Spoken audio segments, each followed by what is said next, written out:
தந்தை மகன் ஆவியே,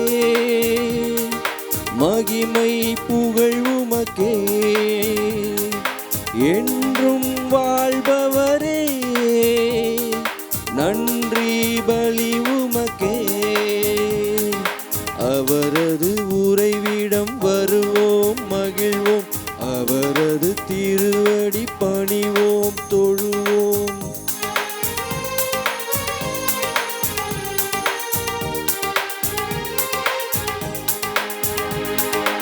அரச குருத்துவ திருக்குலமாய் அவரது இல்லத்தில் நம்மை இணைத்தார். அரச குருத்துவ திருக்குலமாய் அவரது இல்லத்தில் நம்மை இணைத்தார். பயனுள்ள அனைத்தையும் கற்பித்து பணிவுடன் அவர் நெறி நடக்கச் செய்தார். அன்பின் ஆண்டவரே, ஆட்சி செய்பவரே, அருகில் இருப்பவரே, இயேசுவே வாழியவே, இயேசுவே வாழியவே. இன்றைய திருப்பலியானது ஜோயல் ஆண்டனி சேவியா இவர் தன்னுடைய பிறந்த நாளை கொண்டாடுகின்றார். எனவே இறைவன் இவனுக்கு செய்த நன்மைகளுக்கு நன்றியாகவும் குழந்தை இறை ஆசியிலும் அறிவிலும் சிறந்து விளங்க வேண்டி அவரது பெற்றோர் இத்திருப்பலியை ஒப்பு கொடுக்கின்றார்கள். எனவே இவனுடைய கருத்துக்காகவும் ஆண்டவர் இவனுக்கு நல்ல ஞானத்தை அறிவையும் கொடுத்து என்னால் இவனை நல்வழி நடத்த வேண்டும் என்று சொல்லி இவனுடைய கருத்துக்காக இந்த திருப்பலியை மன்றாடுவோம். ஆண்டனி இவருடைய ஆன்மான தெளிப்பாற்றடியே இந்த திருப்பலியானது ஒப்பு கொடுக்கப்படுகின்றது. லாசர் டி குரூஸ் இவருடைய ஆன்மான தெளிப்பாற்றடியே இந்த திருப்பலியானது ஒப்பு கொடுக்கப்படுகின்றது. இந்த ஆன்மாக்கள் இந்த உலகத்திலே வாழ்ந்தவள் செய்த ஒவ்வொரு நன்மைகளையும் ஆண்டவர் நினைத்து பார்க்க வேண்டும், இவர்களுக்கு அவருடைய நித்திய பேர்பேட்டின் கதவுகளை திறந்துவிட வேண்டும் என்று சொல்லி இந்த ஆன்மாக்களுக்காக இந்த திருப்பலியில் மன்றாடுவோம்.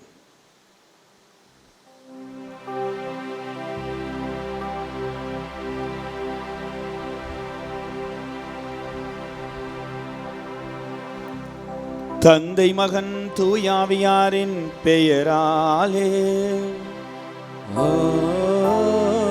ஆமென். நம் ஆண்டவராகிய இயேசு கிறிஸ்துவின் அருளும் கடவுளின் அன்பும் தூயாவியாரினுடைய நட்புறவும் உங்கள் அனைவரோடும் இருப்பதாக. உம் ஆன்மாவோடும் இருப்பதாக. இறை இயேசுவில் பேரன்பு மிக்க அருமை சகோதர சகோதரிகளே, நாம் ஒன்று நினைக்க தெய்வம் ஒன்று நினைக்கும் என்று சொல்ல கேள்விப்பட்டிருக்கிறோம். நம்முடைய எண்ணங்கள் வேறு, மனிதர்களுடைய எண்ணங்கள் வேறு, கடவுளுடைய சித்தம் கடவுளுடைய எண்ணங்கள் என்பது வேறு. நாம் கடவுளை மையமாக கொண்டு வாழ்கின்ற பொழுது நிச்சயமாக நம்முடைய வாழ்க்கையிலே வெற்றி நடை போட முடியும் என்ற சிந்தனையோடு இந்த திருப்பலியிலே மன்றாடுவோம். சகோதர சகோதரிகளே, தூய மரங்களை கொண்டாட நாம் தகுதி பெறும்பட்டு நாம் பாவங்களை ஏற்றுக்கொள்வோம்.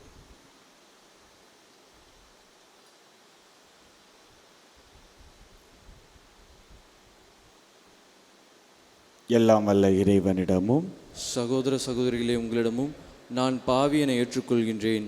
ஏனெனில் என் சிந்தனையாலும் சொல்லாலும் செயலாலும் கடமையில் தவறியதாலும் பாவங்கள் பல செய்தேன். என் பாவமே என் பாவமே என் பெரும் பாவமே. ஆகையால் இப்போதும் கன்னியான புனித மரியாவையும் வானதூதர் புனிதர் அனைவரையும் சகோதர சகோதரிகளை உங்களையும் நம் தேவனாகிய ஆண்டவரிடம் எனக்காக வேண்டிக் கொள்ள மன்றாடுகின்றேன்.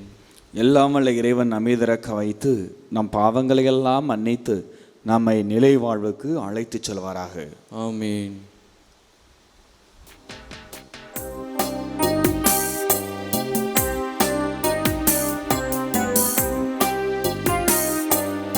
ஆண்டவரே இரக்கமாயிரும்.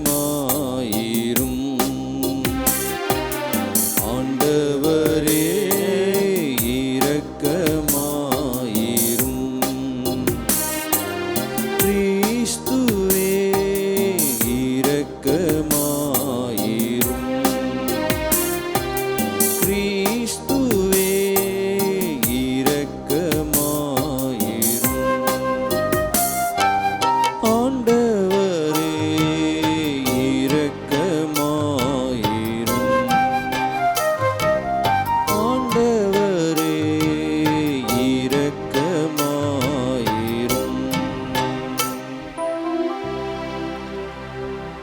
மன்றாடுவோமாக. என்றென்றும் வாழும் எல்லாம் வல்ல இறைவா, உம்மை அன்பு செய்வோருக்கு கற்புலனாகாத பல்வேறு நன்மைகளை நீரே ஏற்பாடு செய்திருக்கின்றீர். எங்கள் இதயங்களில் உமது அன்பில் நிறைவை பொழிவதாம் நாங்கள் உம்மை அனைத்திலும் அனைத்துக்கும் மேலாகவும் அன்பு செய்து எல்லா வகை மனித எதிர்பார்ப்புகளையும் கடந்தவும் வாக்குறுதிகளை பெற்றுக்கொள்வோமாக. உம்மோடு தூய ஆவியாரின் ஒன்றிப்பில் இறைவனாய் என்றென்றும் வாழ்ந்து ஆட்சி செய்த எங்கள் ஆண்டவரும் உம் திருமகனுமாகிய இயேசு கிறிஸ்து வழியாக உம்மை மன்றாடுகின்றோம்.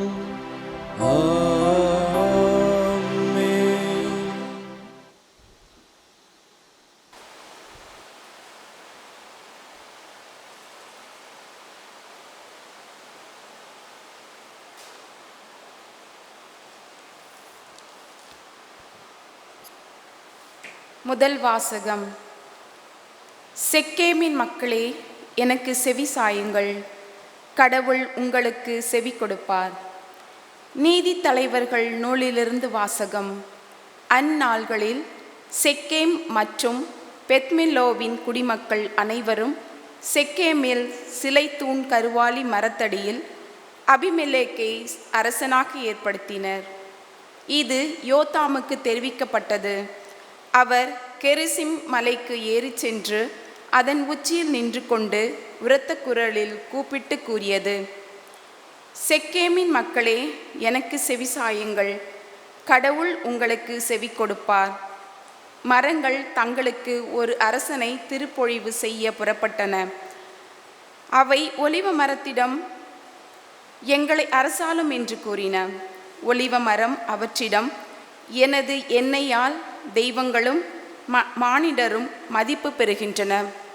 அப்படி இருக்க அதை உற்பத்தி செய்வதை நான் விட்டு கொடுத்து மரங்களுக்கு மேல் அசைந்தாட வருவேனா என்றது. மரங்கள் அத்தி மரத்திடம், வாரும் எங்களை அரசாளும் என்றன.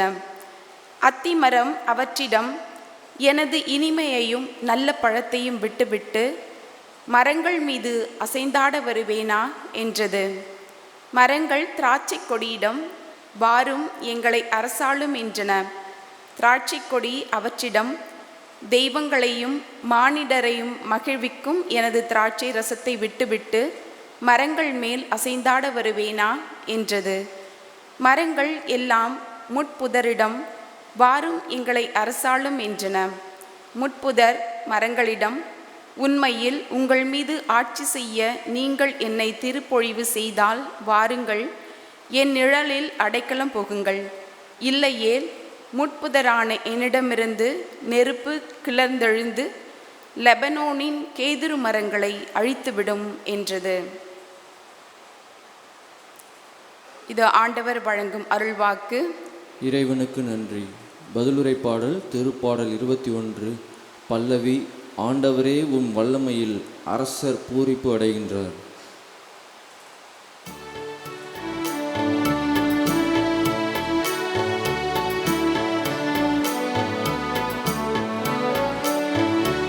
ஆண்டவரே, உம் வல்லமையில் அரசர் பூரிப்பு அடைகின்றார். ஆண்டவரே, உம் வல்லமையில் அரசர் பூரிப்பு அடைகின்றார். பாடுவோம். ஆண்டவரே, உம் வல்லமையில் அரசர் பூரிப்பு அடைகின்றார். ஆண்டவரே, உமது வல்லமையில் அரசர் பூரிப்பு அடைகின்றார். நீர் அளித்த வெற்றியில் எத்தனையோ அவர் அக்களிக்கின்றார். அவர் உள்ளம் விரும்பியதை நீர் அவருக்கு தந்தருளினீர். அவர் வாய்விட்டு கேட்டதை நீர் மறுக்கவில்லை. ஆண்டவரே, உம் வல்லமையில் அரசர் பூரிப்பு அடைகின்றார். ஆண்டவரே, உம் வல்லமையில்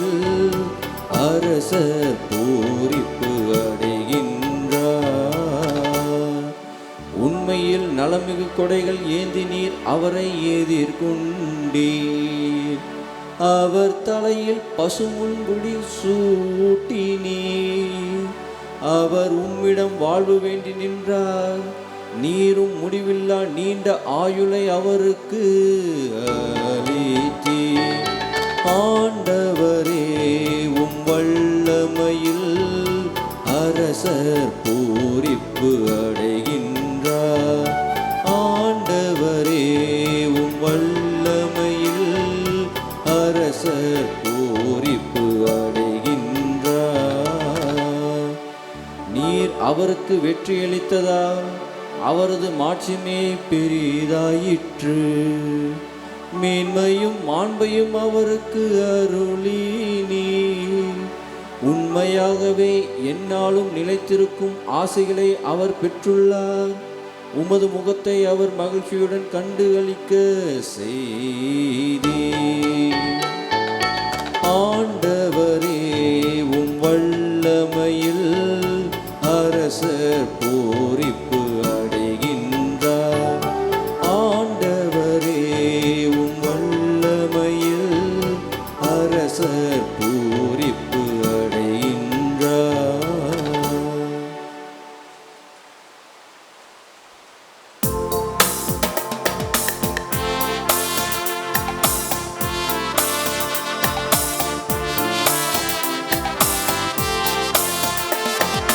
அல்லேலூயா அல்லேலூயா அல்லேலூயா அல்லேலூயா அல்லேலூயா அல்லேலூயா அல்லேலூயா. கடவுளுடைய வார்த்தை உயிருள்ளது, ஆற்றல் வாய்ந்தது, உள்ளத்தின் சிந்தனைகளையும் நோக்கங்களையும் சீர்தூக்கி பார்க்கின்றது. அல்லேலூயா அல்லேலூயா அல்லேலூயா அல்லேலூயா அல்லேலூயா. ஆண்டவர் உங்களோடு இருப்பாராக. உம் ஆன்மாவோடும் இருப்பாராக. மத்தேயு எழுதிய தூய நற்செய்தியிலிருந்து வாசகம். ஆண்டவரே மாட்சி உமக்கே. அதிகாரம் 20 இறை சொற்றொடர்கள் 1-16 வரை. அக்காலத்தில் இயேசு கூறியது, விண்ணரசை பின்வரும் நிகழ்ச்சிக்கு ஒப்பிடலாம். நிலக்கிழார் ஒருவர் தம் வேலையாட்களை வேலைக்கு அமர்த்த விடியற்காலையில் வெளியே சென்றார்.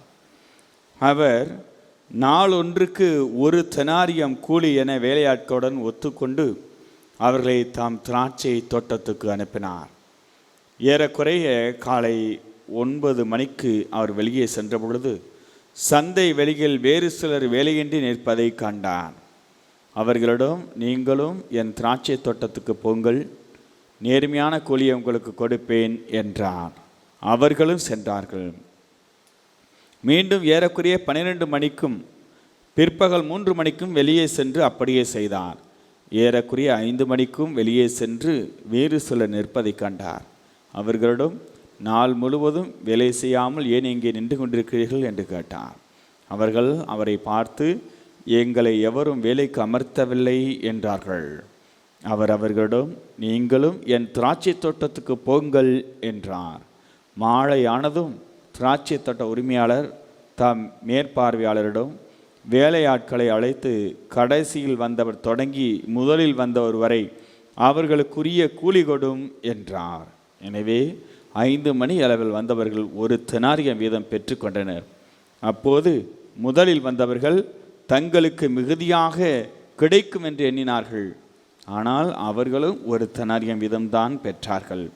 அவர்கள் அதை பெற்றுக்கொண்ட போது அந்நிலக்கிழாருக்கு எதிராக முணுமுணுத்து, கடைசியில் வந்த இவர்கள் 1 மணி நேரமே வேலை செய்தார்கள். பகல் முழுவதும் வேலை பளுவையும் கடும் வெயிலையும் தாங்கிய எங்களோடு இவர்களையும் இணையாக்கி விட்டீரே என்றார்கள். அவரோ அவர்களுள் ஒருவரை பார்த்து, தோழரே, நான் உமக்கு அநியாயம் செய்யவில்லை. நீர் என்னிடம் ஒரு தெனாரியம் கூலிக்கு ஒத்துக்கொள்ளவில்லையா? உமக்குரியதை பெற்றுக்கொண்டு போய்விடும். உமக்கு கொடுத்தபடியே கடைசியில் வந்த இவருக்கும் கொடுப்பது என் விருப்பம். எனக்குரியதை நான் என் விருப்பப்படி கொடுக்க கூடாதா? அல்லது நான் நல்லவனாய் இருப்பதால் உமக்கு பொறாமையா என்றான். இவ்வாறு கடைசியானோர் முதன்மையாவர், முதன்மையானோர் கடைசியாவர்.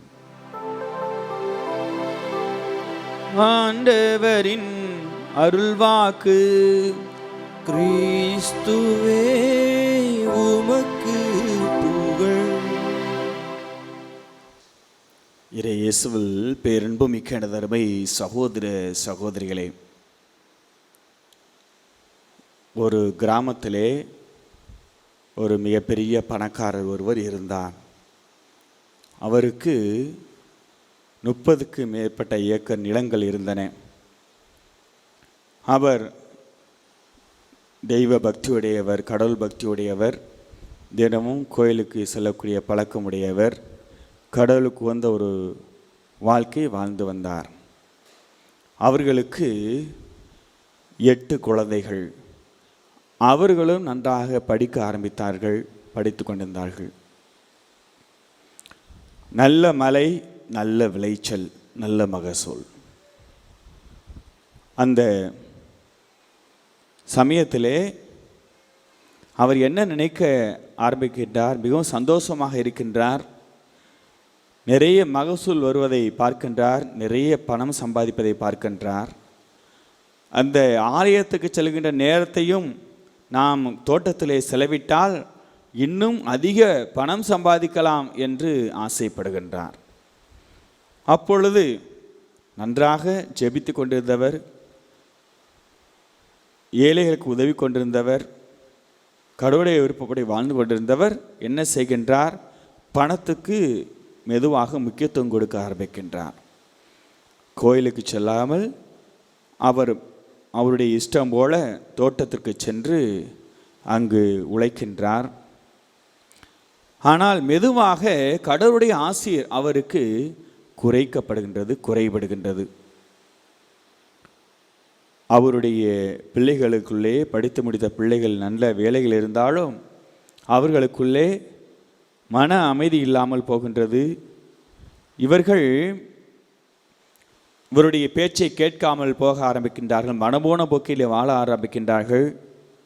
இவர் அதாவது தோட்டத்திலிருந்து சம்பாதித்து ஒருவரிடம் கொடுத்த அந்த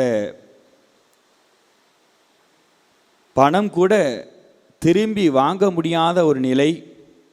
இதையெல்லாம் பார்க்கின்றார். ஏதோ நம்முடைய வாழ்க்கையிலே தவறு நடக்கிறது என்று சுய பரிசீலனை செய்து பார்க்கின்றார். அப்பொழுது அவர் நாம் கோயிலுக்கு செல்லாததும் கடவுளுக்கு முக்கியத்துவம் கொடுக்காததான் காரணம் என்று அவர் உணர்கின்றார். திரும்பவும் அவர் ஆலயத்திற்கு செல்ல ஆரம்பிக்கின்றார். எப்போதும் போல பழையபடி ஏழைகளுக்கு உதவ ஆரம்பிக்கின்றார். அவருடைய வாழ்க்கையிலே வெற்றி பெறுகின்றார். அந்த மனம்போன போக்கிலே வாழ ஆரம்பித்த அவருடைய அந்த பிள்ளைகள் எல்லாம் இவருடைய சொல் பேச்சை கேட்க ஆரம்பிக்கின்றார்கள். அவருக்கு அந்த போன சந்தோஷமெல்லாம் திரும்ப கிடைக்கிறது. அப்பொழுது கடவுளுடைய ஆசீர் நமக்கு திரும்ப வந்துவிட்டது என்பதை அவர் உணர்கின்றார். கடவுளிடம் அவர் சென்று நான் செய்தது தவறு என்று ஆண்டவரிடம் கேட்கின்றார், மன்னிப்பை கேட்கின்றார். ஆண்டவர் அவருக்கு அபரிவிதமான ஆசீர்வாதத்தை திரும்பவும் கொடுக்கின்றார். இறை இயேசுவில் அன்புமிக்க தருமை சகோதர சகோதரிகளே, கடவுளை விட்டு பிரிந்து நம்மால் ஒன்றும் செய்ய முடியாது. இதைத்தான் ஆண்டவர் சொல்லுகின்றார். நற்செய்தியிலே மற்ற இடங்களிலே வாசிக்கின்றோம். என்னை விட்டு பிரிந்து உங்களால் எதுவும் செய்ய இயலாது என்று சொல்கின்றார். கடவுள் நம்மோடு இருக்கின்ற பொழுது துன்பங்கள் வரலாம், துயரங்கள் வரலாம், எதுவென்றாலும் வரலாம். ஆனால் நம்மை ஆண்டவர் கீழே வீழ்த்திவிட அனுமதிக்க மாட்டார். யாரும் நம்மை கீழே வீழ்த்திவிட முடியாது. நாம் துணிந்து வெற்றி நடை போட ஆண்டவர் அனுமதிப்பார். ஆனால் கடவுளை விட்டு பிரிந்து நாம் பணத்துக்கு மட்டுமே முக்கியத்துவம் கொடுக்கின்ற பொழுது நம்முடைய வாழ்வு அங்கு மாறுபடுகின்றது. அங்கு நாம் கீழே வீழ்த்தப்படுகின்றோம். இயேசுவில் அன்புமிக்கவர்களே, இன்றைய நற்செய்தியிலே நாம் வாசிக்க கேட்டோம். அந்த நிலைக்கிழார் மனிதனுக்கும் மனிதனுடைய தேவைக்கும் முக்கியத்துவம் கொடுக்கின்றார். பணத்துக்கு முக்கியத்துவம் கொடுக்கவில்லை. பணத்துக்கு அவர் முக்கியத்துவம் கொடுத்திருந்தால் லேட்டாக வந்தவர்களுக்கெல்லாம் குறைவான கூலியை கொடுத்திருப்பார். அனைவருக்கும் ஒரு தெனாரியம் வீதம் அனைவருக்கும் கொடுக்கின்றார். ஆனால் வெவ்வேறு அந்த சமயங்களிலே அவர்கள் எல்லாம் பணியமர்த்தப்படுகின்றார்கள். 1 மணி நேரத்துக்கு முன்பாக வந்தவருக்கு கூட ஒரு தெனாரியம் என்று சொல்லி அவர்களுக்கு கொடுக்கின்றார். அப்படி என்று சொன்னால் அவர் யாருக்கு முக்கியத்துவம் கொடுக்கின்றார்? அந்த மனிதருக்கும் மனிதருடைய தேவைகளை ஆண்டவர் அறிந்திருக்கிறார் என்பதைத்தான் நாம் இந்த ஓமையிலிருந்து நாம் புரிந்து கொள்ள வேண்டும். மனிதனுக்கு பணம் வந்துவிட்டால் என்ன நினைக்கிறான்? கடவுளை மறந்துவிட ஆரம்பிக்கின்றான். இது போதும் என்று நினைக்கின்றான். மேலும் மேலும் சம்பாதிக்க வேண்டும் என்று நினைக்கின்றான். அப்படி சம்பாதிக்கின்ற பொழுது கடவுளுடைய அந்த கட்டளைகளை மறக்கின்றான். கடவுள் சொன்ன அந்த அன்பு கட்டளைகளை மறந்து ஏழைகளை மறக்கின்றான். இந்த பணம் இருந்தால் எனக்கு போதும், எல்லா தேவைகளை நான் நிறைவேற்றிக் கொள்ளலாம், எனக்கு என்ன கவலை என்று நினைக்கின்றான். கடவுளை அவன் மையமாக கொண்டு வாழ்கின்ற பொழுது என்ன நினைக்கின்றான்? கடவுளுடைய காரியங்களுக்கு முக்கியத்துவம் கொடுக்கின்றான். கடவுளுடைய கட்டளைகளை அவன் கடைபிடிக்கின்றான். ஏழைகளை அன்பு செய்கின்றான். அதன் மூலம் தானும் வளர்கின்றான், அடுத்தவனும் வளர்கின்றார்கள். இவன் மூலம் அடுத்தவனும் ஆண்டவரால் வளர்க்கப்படுகின்றான். அவனும் வளர்ச்சி அடைகின்றான். இதைத்தான் நாம் பார்க்க முடியும். புனித ஜான் மரிய வியானி அவரை கேலியும் கிண்டலும் செய்தார்கள். அவர் குருமடத்தில் இருந்த பொழுது அவருக்கு பயிற்றுவித்த அந்த ப்ரொஃபஸர்களும் கூட அவர்களும் கூட பயிற்சியாளர்களும் கூட அவரை ஒரு பொருட்டாக எண்ணவில்லை. அவர் ஒரு படிக்காதவர் என்று தான் நினைத்தார்கள். சரியாக படிக்க மாட்டார் என்று தான் நினைத்தார்கள். அவர் இத்தனை ஆண்டு காலம் இருந்து விட்டாரே என்று ஏதோ ஒரு விதமாகத்தான் அவரை அந்த குருத்துவ நிலைக்கு உயர்த்தினார்கள். யாருமே செல்லாத ஒரு இன்டீரியர் பங்குக்கு அவரை அனுப்புகிறார்கள். ஆனால் ஆண்டவர் அவரை முதன்மைப்படுத்துவதைத்தான் நாம் பார்க்கின்றோம். அந்த இவருக்கு பயிற்சி கொடுத்த அந்த பயிற்சியாளர் அருட்தந்தையர்களுக்கும் இந்த உலகத்தில் அனைத்து அருட்தந்தையர்களுக்கும் பாதுகாவலராக ஆண்டவர் என்று உயர்த்தி இருக்கின்றார். அவருடைய விழாவை கூட நாம் ஒரு சில நாட்களுக்கு முன்பாக நாம் கொண்டாடினோம். அது எதை காட்டுகிறது என்று சொன்னால், கடைசியானவரை முதன்மையானவராக ஆண்டவர் கொண்டு வந்திருக்கிறார். இது கடவுளுடைய விருப்பம், கடவுளுடைய சித்தம். நாம் கடவுளுடைய சித்தத்தின்படி ஆகட்டும் என்று சொல்லுகின்ற பொழுது, கடவுளுடைய விருப்பம் நிறைவேறட்டும் என்று சொல்லுகின்ற பொழுது நிச்சயமாக நம்முடைய வாழ்க்கையிலே வெற்றியைத்தான் பெற முடியும். நான் பழைய ஒரு பங்கில் இருந்த பொழுது அவர் ஒரு 85 வயதை கடந்த ஒரு பெண்மணி என்னிடம் திருப்பலி முடிந்த பிறகு தினமும் என்னிடம் பேசிக்கொண்டிருப்பார். ஒரு 5 நிமிடமாவது பேசிக்கொண்டிருந்தான் செல்வார். அப்படி பேசிக்கொண்டிருந்த பொழுது அவர் எல்லா கதையும் சொல்லிவிடுவார். குடும்ப கதையெல்லாம் சொல்லிவிட்டு கடைசியாக என்ன சொல்லுவார் என்றால், இதை நான் ஏற்கனவே உங்களிடம் பகிர்ந்து கொண்டிருக்கேன் என்று நினைக்கின்றேன். கடைசியாக அவர் என்ன சொல்லுவார் என்று சொன்னால், கடவுளுடைய சித்தம் எது எப்படியோ அது கடவுளுடைய சித்தம் ஆகட்டும் என்று சொல்லிவிட்டு செல்வார். அப்பொழுது நான் என்ன சொல்வேன் என்றால், கடவுளுடைய சித்தம் என்று நீங்கள் 85 வயதை கடந்து விட்டீர்கள், கடந்து சென்று கொண்டே இருக்கிறீர்கள் என்று சொல்லுவேன். அவர் சிரித்துவிட்டு அது உண்மைதான் ஃபாதர் என்று சொல்லிவிட்டு செல்வார். அந்த கடவுளுடைய சித்தம் என்று சொல்லுகின்றனாலே என்னவோ தெரியவில்லை, அவருடைய குடும்பம் ஒரு நல்ல குடும்பமாக, ஒரு வெற்றி பாதையை நோக்கி சென்று கொண்டிருக்க குடும்பமாக இருக்கின்றது. அவர் முன்பாகவும் பணக்காரர்களாக இருந்தார்கள், இன்றும் பணக்காரர்களாக இருக்கிறார்கள். இன்றும் அவர்கள் ஏழைகளுக்கு உதவி கொண்டிருக்கிறார்கள், ஏழை மாணவர்களுக்கு உதவி செய்து கொண்டிருக்கின்றார்கள். இயேசுவில் அன்புமிக்கவர்களை நாம் ஒன்றை நினைவில் கொள்ள வேண்டும். கடவுளோடு நாம் இணைந்திருக்கின்ற பொழுது நாம் நல்ல கனி தரக்கூடிய மரமாக இருப்போம் என்பதிலே எந்த ஐயமும் கிடையாது. கடவுளுக்கு முக்கியத்துவம் கொடுக்கக்கூடிய மக்களாக நாம் வாழுகிறோமா என்று நாம் இந்த நேரத்திலே சிந்தித்து பார்க்க வேண்டும். நம்முடைய வாழ்க்கையிலே பணம் இருந்தாலும் பணம் இல்லாவிட்டாலும் கடவுளுக்கு முக்கியத்துவம் கொடுக்கிறோமா என்று சிந்திக்க வேண்டும். இன்றைய நற்செய்தி நமக்கெல்லாம் ஒரு முன்னுதாரணமாக இருக்கிறது.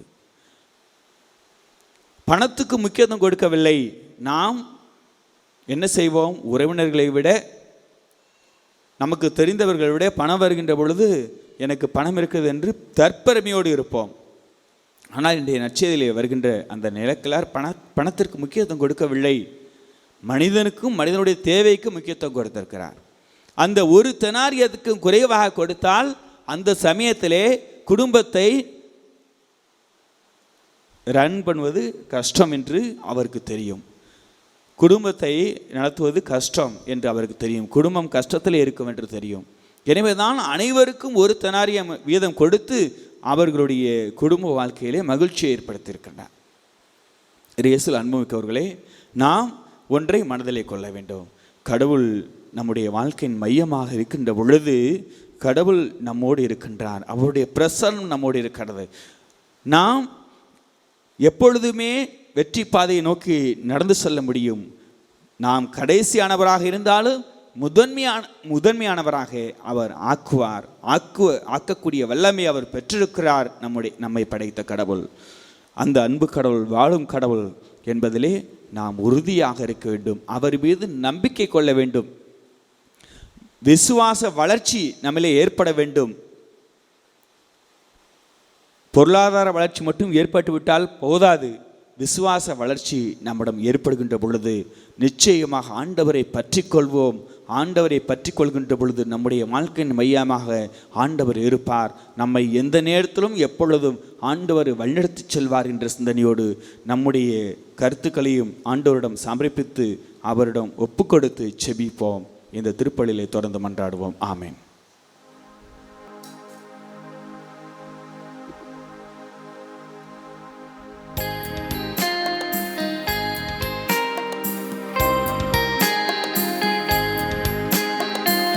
இதயம் பாடும் இனிய பாடல் இறைவா உமக்காக, ஈகத்தில் காணும் படைப்பு யாவும் இறைவா எனக்காக.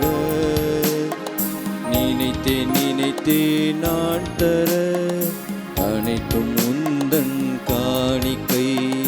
நினைத்தேன் நான் தர அனைத்தும் உந்தன் காணிக்கை. என் இதயம் பாடும் இனிய பாடல் இறைவா உமக்காக.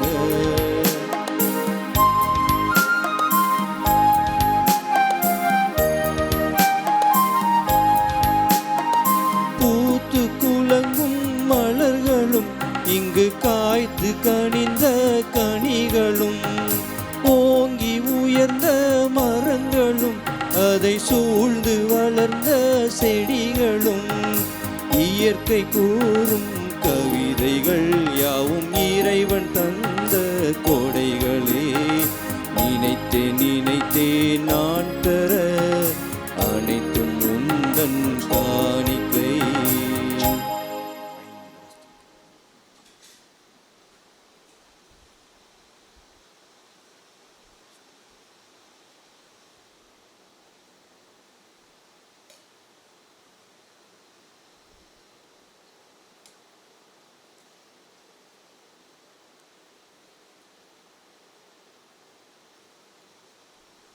அன்புமிக்க சகோதர சகோதரிகள், உங்களுடைய நெடுதுமான நம் அனைவரும் ஒப்புக் கொடுக்கின்ற இப்பலி நம் இறைவனாய் தந்தை கேட்டதாகும்படி ஜெபியுங்கள்.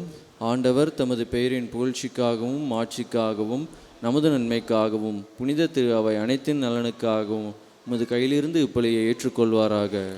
ஆண்டவரே, மாட்சிமிக்க மாற்றங்களை ஏற்படுத்தும் எங்கள் காணிக்கைகளை ஏற்றருளும். அதனால் நீர் தந்தவற்றை உமக்கு ஒப்புக் கொடுத்து உம்மையே நாங்கள் பெற்றுக்கொள்ள தகுதி பெறுவோமாக. எங்கள் ஆண்டவராகிய இயேசு கிறிஸ்து வழியாக உம்மை மன்றாடுகின்றோம். ஆமென். ஆண்டவர் உங்களோடு இருப்பாராக. உம் ஆன்மாவோடும் இருப்பாராக. இதயங்களை மேலே எழுப்புங்கள், ஆண்டவரிடம் எழுப்புங்கள். எழுப்பியுள்ளோம். நம் இறைவனாகிய ஆண்டவருக்கு நன்றி கூறுவோம். அது தகுதியும் நீதியும் ஆனதே. ஆண்டவரே, தூயவரான தந்தை, என்றுமுள்ள எல்லாம் வல்ல இறைவா, என்னாலும் எவ்விடத்திலும் நாங்கள் உமக்கு நன்றி செலுத்துவது மையாகவே தகுதியும் நீதியுமாகும். எங்கள் கடமையும் மீட்புக்கு உரிய செயலுமாகும். உம்முடைய அன்பு திருமகன் வழியாக நீர் மனித இனங்களை படைத்தது போல மிகுந்த கனிவிரக்கத்தால் அவற்றை புதுப்பிக்கவும் திருவிழமானீர். ஆகவே படைப்புகள் அனைத்தும் உமக்கு பணிபுரிகின்றன. மீட்படைந்தோர் அனைவரும் உம்மை ஏற்றவாறு புகழ்கின்றனர். உம்முடைய புனிதர்களும் ஒரே இதயத்தோராய் உம்மை போற்றுகின்றனர். எனவே வானதூதர் அனைவரோடு சேர்ந்து நாங்கள் உம்மை கொண்டாடி மகிழ்வுடன் எப்பொழுதும் அறிக்கையிட்டு சொல்வதாவது: தூயவர் தூயவர் தூயவர், வான் படைகளின் கடவுளாம் ஆண்டவர். விண்ணகமும் மண்ணகமும் உமது மாட்சியால் நிறைந்துள்ளன. உன்னதங்களிலே ஓசன்னா. ஆண்டவர் பெயரால் வருகிறவர் ஆசீர் பெற்றவர். உன்னதங்களிலே ஓசன்னா. ஆண்டவரே, நீர் மெய்யாகவே தூயவர், தூய்மை அனைத்துக்கும் ஒற்று. ஆகவே நம்முடைய ஆவியை பொழுந்தைய காணிக்கைகளை தூய்மைப்படுத்தமை வேண்டுகிறோம். இவ்வாறு எங்கள் ஆண்டவர் இயேசு கிறிஸ்துவின் உடலும் இரத்தமுமாக எங்களுக்கு மாறுவனவாக.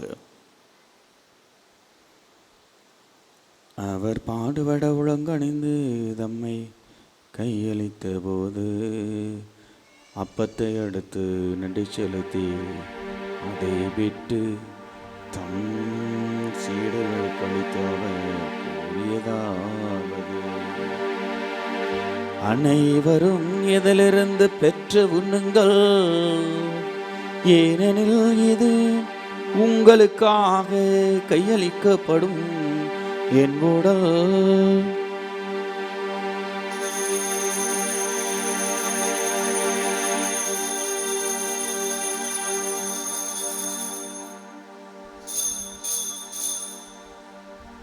அவனமேரவ விருந்தை அருந்தியபின் கிண்ணத்தையும் எடுத்து மீண்டுமாக்கு நன்றி கூறி தம் சீடர்கள் கழித்தவ கூறியதாவது: அனைவரும் இதிலிருந்து பெற்று பருகுங்கள், ஏனெனில் இது புதிய நிலையான உடன்படிக்கைக்கு உரிய என் இரத்தத்தின் கிண்ணம். இது பாவ மன்னிப்புக்கென்று உங்களுக்காகவும் பலருக்காகவும் சிந்தப்படும். இதை என் நினைவாக செய்யுங்கள்.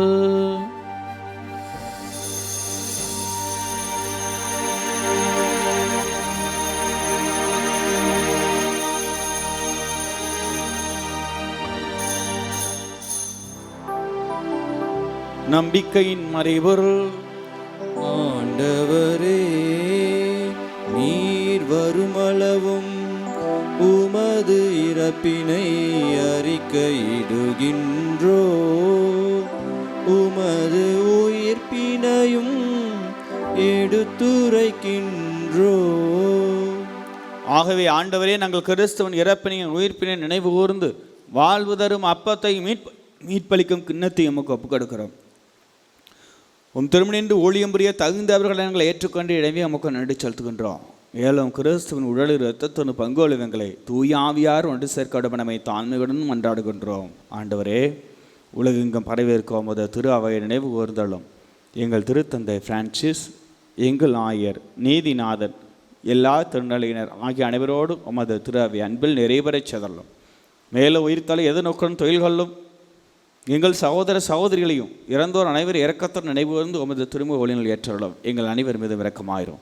கடவுளின் கண்ணு தாயான புனித மரியா, அவருடைய கணவரான புனித யோசேப்பு, புனித திருத்துதர்கள், நாம் பங்கின் பாதுகாவலர் புனித பிரான்சிஸ் சவேரியார், இவ்வுலகில் மக்கள் இருந்தோர் ஆகிய புனித அனைவருடனும் நாங்கள் நிலைவாழ்வில் பங்கோல் தகுதி பெற்று திருமண இயேசு கிறிஸ்து வழியாக மை பொங்கித்து வரமுறைமை மன்றாடுகின்றோம்.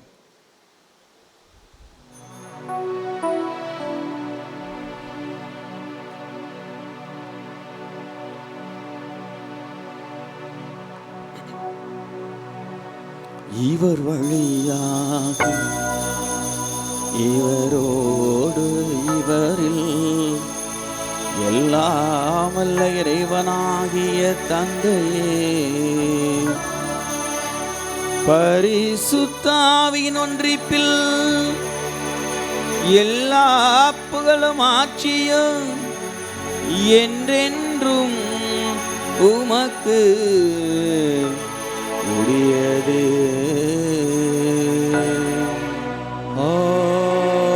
ஆமென், ஆமென், ஆமென்.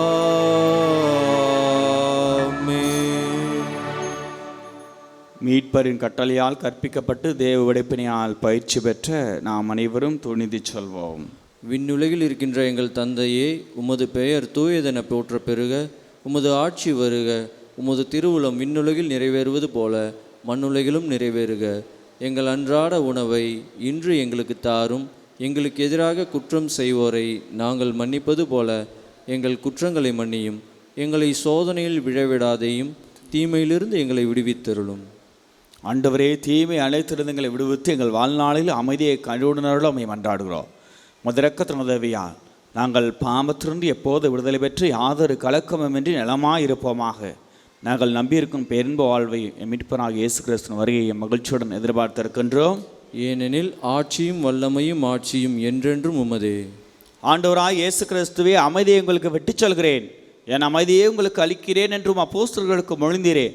எங்கள் பாவங்களை வராமல் உமது திருச்சபையின் விசுவாசத்தை கண்ணோக்கி எங்களுக்கு அமைதியையும் ஒற்றுமையும் அளித்துள்ள திருளும் கொள்வீனாக. என்றென்று வாழ்ந்து ஆட்சி செய்கின்றவர் நீரே. ஆமென். ஆண்டவருடைய சமாதானம் உங்கள் அனைவரோடும் என்றும் இருப்பதாக. உம் ஆன்மாவோடும் இருப்பதாக. ஒருவருக்கொருவர் அன்பின் சமாதானத்தை மகிழ்ச்சியோடு பகிர்ந்து கொள்வோம்.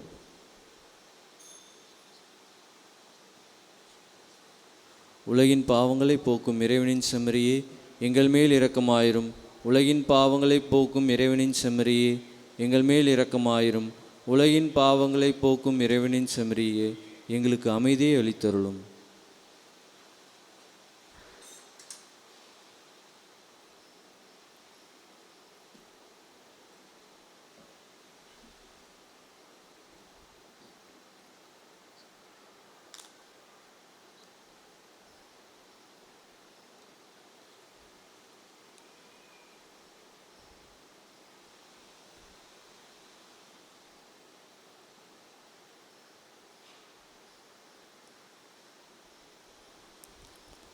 இதோ இறைவனின் செம்மறி, இதோ உலகின் பாவங்களை எல்லாம் போக்குகின்றவர். செம்மறியின் விருந்துக்கு அழைக்கப்பெற்ற நாம் அனைவரும் பேறு பெற்றோர். ஆண்டவரே, நீர் என் இல்லத்தில் எழுந்தருள நான் தகுதியற்றவன். ஆனால் ஒரு வார்த்தை மட்டும் சொல்லியருளும், எனது ஆன்மா நலமடையும்.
உன்னில் நான் ஒன்றாக உயிரே நீ என்றாக என்னில் வா என் மன்னவா,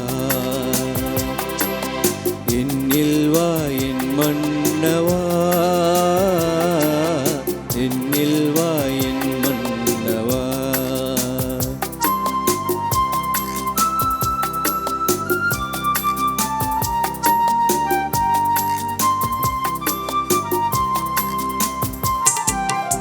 முதலாகி முடிவாகி முழுதான அன்பாகி மூன்றாகி ஒன்றானவா, முதலாகி முடிவாகி முழுதான அன்பாகி மூன்றாகி ஒன்றானவா, இனிதாக கனிவாக அருள் வாழ்வின் நீரை காண என்னை தேர்ந்த என் மன்னவா, என்னை தேர்ந்த என் மன்னவா. உன்னில் நான் ஒன்றாக உயிரே நீ என்றாக என்னில் வா என் மன்னவா, என்னில் வா என் மன்னவா, என்னில் வா என் மன்னவா. நினைவாக சொல்லாக செயலாக எனில் வாழும் துணையாள நீ அல்லவா, நினைவாக சொல்லாக செயலாக எனில் வாழும் துணையாள நீ அல்லவா. என்னை நாளும் பிரியாமல் உயிரோடு உயிராக இணைகின்ற என் மன்னவா, இணைகின்ற என் மன்னவா. உன்னில் நான் ஒன்றாக உயிரே நீ என்றாக என்னில் வா என் மன்னவா, என்னில் வா என் மன்னவா, என்னில் வா என் மன்னவா.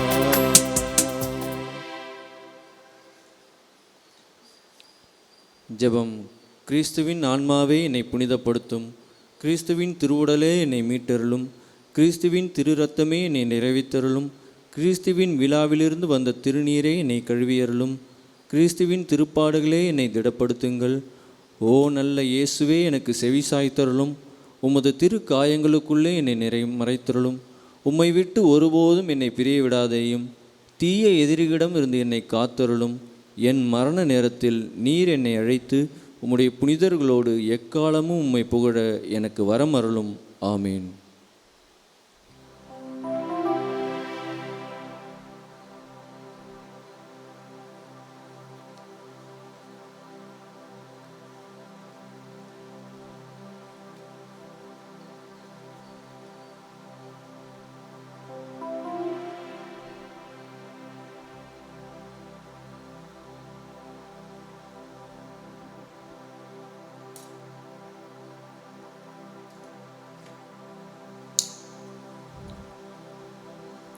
நன்றி கூறி மன்றாடுவோமாக.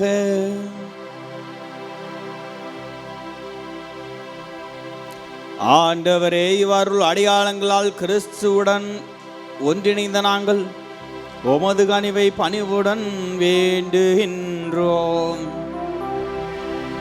அதனால் நாங்கள் இவ்வுலகில் கிறிஸ்துவின் சாயலுக்கு ஒத்திருந்து விண்ணகத்தில் அவருடன் தோழமை கொள்ள தகுதி பெறுவோமாக.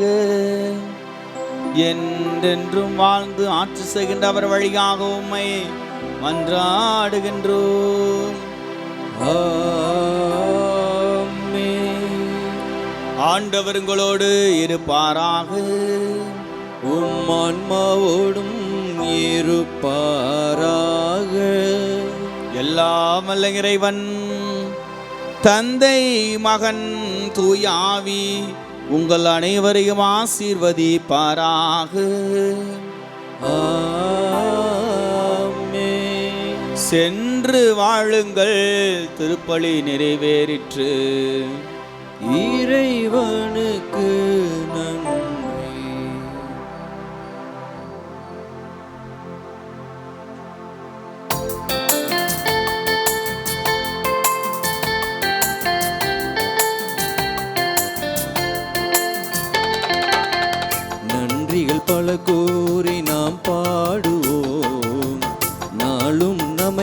காக்கும் இறையேசுவை நன்றிகள் பல கூறி நாம் பாடுவோம். நாளும் நம்மை காக்கும் இறையேசுவை அள்ளும் பகலிலும் செல்லும் இடமெங்கும், அள்ளும் பகலிலும் செல்லும் இடமெங்கும் அன்னையாய் தந்தையாய் அருகில் இருக்கும் அணைக்கும் தேவனை நன்றிகள் பல கூறி நாம் பாடுவோம். நாளும் நம்மை காக்கும் இறையேசுவை கோடி துன்பம் வந்த போதும் கொடிய நோயில் வீழ்ந்த போதும் தேடி வந்து நம்மை காத்திட்டார்.